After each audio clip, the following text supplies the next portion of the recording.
9 o'clock Saturday night, and just got an hour or so just cutting some expedite belts.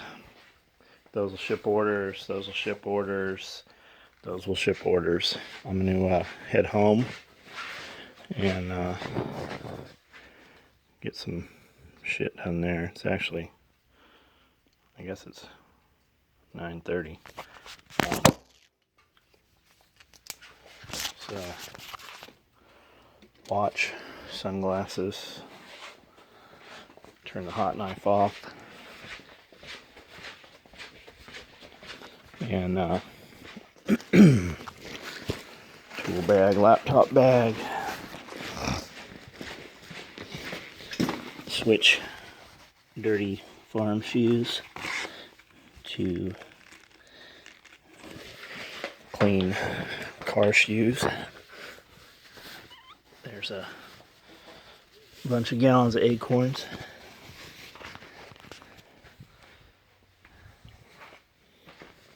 Went over to Dixon today and got Amanda's bow. She got a Bowtech Eva Shocky, and they put a bunch of pink jewelry on there. Dead nurse, really, it's jewelry.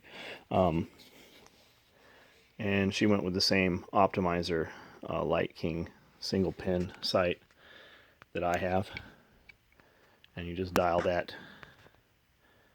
And this damn phone never, there we go, won't focus. You just dial that into your distance, and she had some arrows made up for, well, cut down, and then she's got some Luminox on there. Nocturnal is actually what we use. The Luminox is cool, but you got to use a tip of a knife or something to turn it off. These you can kind of just twist and pull them back. And then got back to the shop, sprayed some chemicals where I want the sharp edge of the grass to be along the drive. We sprayed some a week or so ago, so I sprayed some more of it, different place, and then Babyhead and I went down and burnt a bunch of that out, just sharpening that line up. And I got another one of those dragon torches, the Dragonfire torches from Tractor Supply. I think that's what they're called. They're gas pony power flame is what it is. I can't turn this damn light on when I'm recording, so that's what it's called. It's the, well, yeah, I don't have enough light here to show you, but it's the same thing. They work great. I want to say they're 175 bucks worth every dime. You better have some extra tanks. They come with a tank, empty of course, but that way we can run two guys, and we got a lot of property that, you know, we just want to clean up always and kind of keep it trimmed up, especially, you know, when we got a bunch of people coming for the parties and shit. And reality is they probably never even see it, but at least I know it's done. And then Millennium Tree Stands makes these awesome steel frame chairs, and they seat two people, and it's kind of it's a mesh material. You can see through it, but rain will just wash, they'll just run right through it.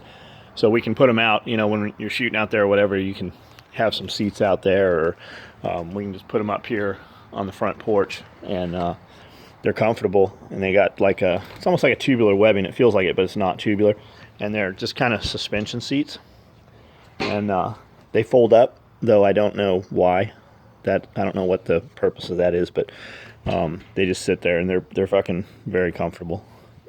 And I got two of those. I would have bought more, but they only had two, so I'll have to order some more. But if you guys are looking for a pro shop, Dixon, we were on our way to Nashville a couple weeks ago and just stopped. I knew there was a shop there in Dixon, and man, the guys in there are great. We bought two bows. I bought my Carbon Fusion there, my Bowtech, and then we got hers, and they dialed her other bow in completely, her Diamond, and dialed Babyheads in. So I highly recommend those guys. They've got a bunch of firearms on one side, it's archery on the other, crossbows, and they carry a bunch of brands. Like, I've never seen a store before that had Matthews and Bowtech, but they have Matthews, Bowtech, Millennium, PSE, and you can shoot them all.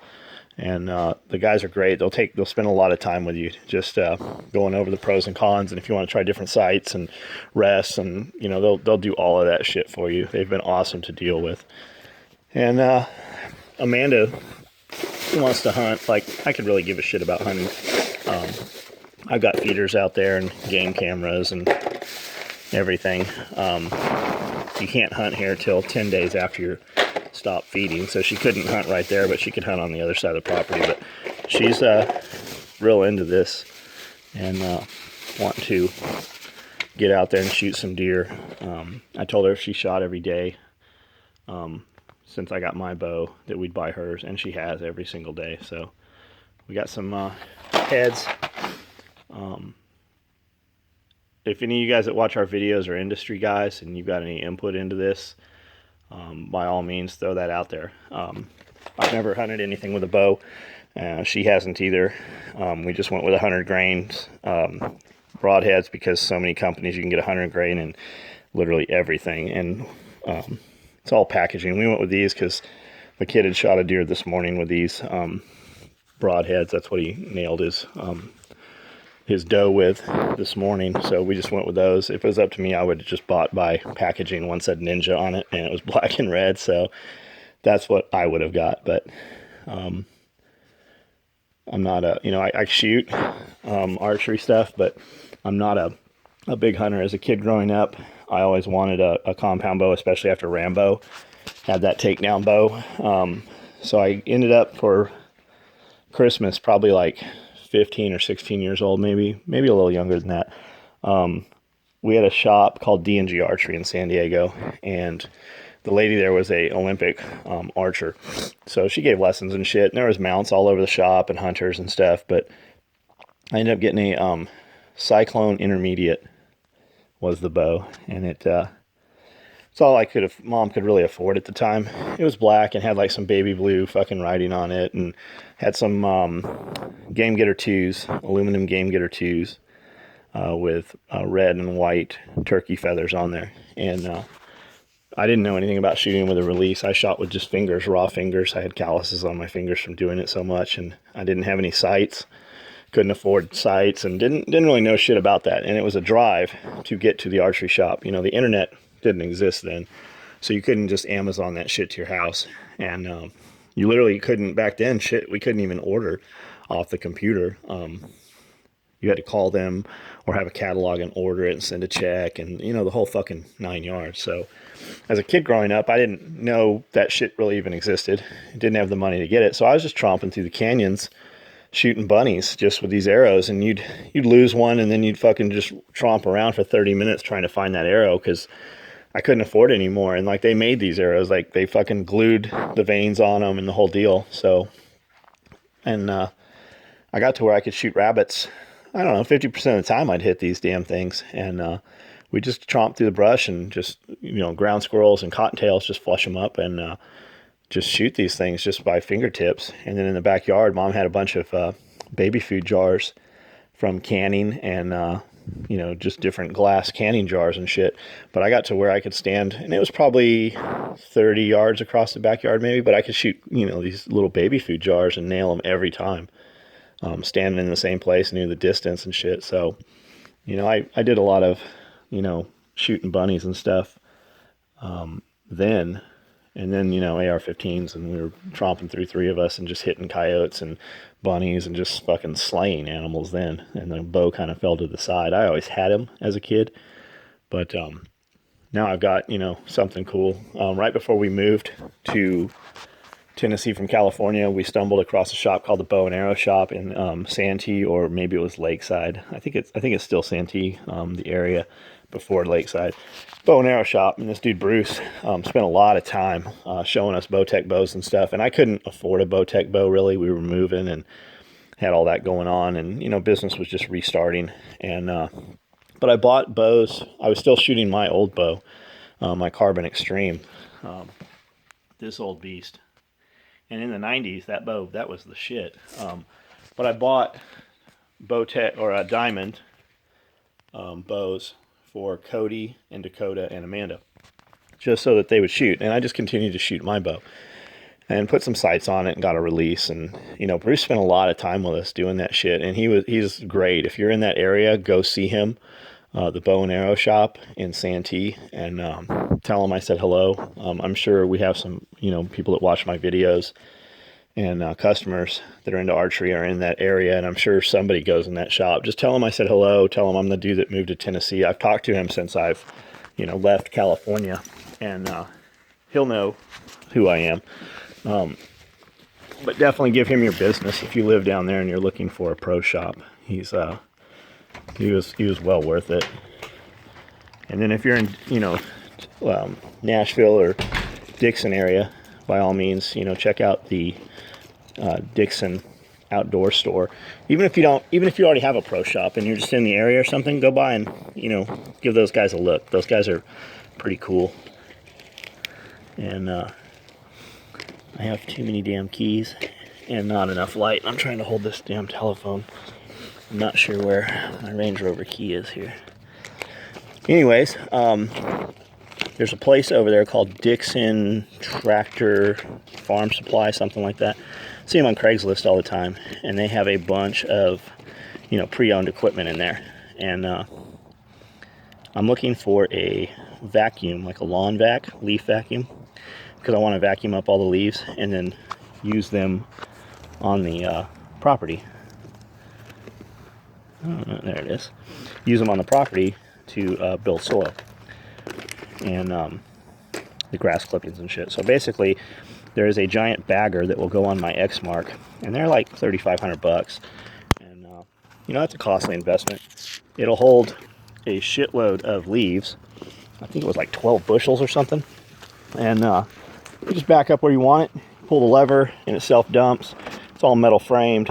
It's not a tow behind. It actually mounts to the mower, and I'm thinking that's probably the best option. But I see some other shit that's tow behind, and we could use those on four-wheelers, and then the guys could use them and shit. But they've got some over there at that farm supply place, so I want to take a run over there. And of course, unlike California, everything is open in California, or at least in San Diego, 7 days a week, 7 to 7. Like, that's why I banked with Wells Fargo. I could go into any grocery store. They had a Wells Fargo and a Bank of America, and I could pull a $20,000 cashier check and go buy a car or do whatever I want to do on a Sunday. Move here, not only do you not have banks like that, nothing is opened. Like, I went to when I bought motorcycles in San Diego, every time I went and bought bikes, I bought like 3 of them. I always bought 3 motorcycles anytime. And all the, extra shit that goes with it. Well, here, damn Saturday, the motorcycle shop, the Honda Polaris dealer, closes at fucking noon. The one in Dixon we were at had very little inventory, and they closed, at fucking early. They're not open on Sundays at all. And where I'm going is the farm supply place, the equipment supply place. They were fucking closed also, so didn't get to go by there. Drove past it. It's got a ton of equipment in there, and they post a lot on Craigslist, so we will definitely check them out. But that and a wood chipper. I want to see some, like, DR wood chippers. You always see the commercial, and it's like the, it's the industrial version, but really I kind of feel like it's just a better version of a home machine, and really what we need is an actual tow behind commercial machine that, dumps into a truck, and then you move it with the truck. And if we're going to continue doing this shit and do it on a bigger basis, which we are, we need a dump truck to, shoot that shit into and be able to move this shit around. I got to set the phone down a second. I'm locking the gate here. And it's just, one thing leads to another. Like, when we planted these trees out, I'm in the dark here and you can't see shit. Here we go.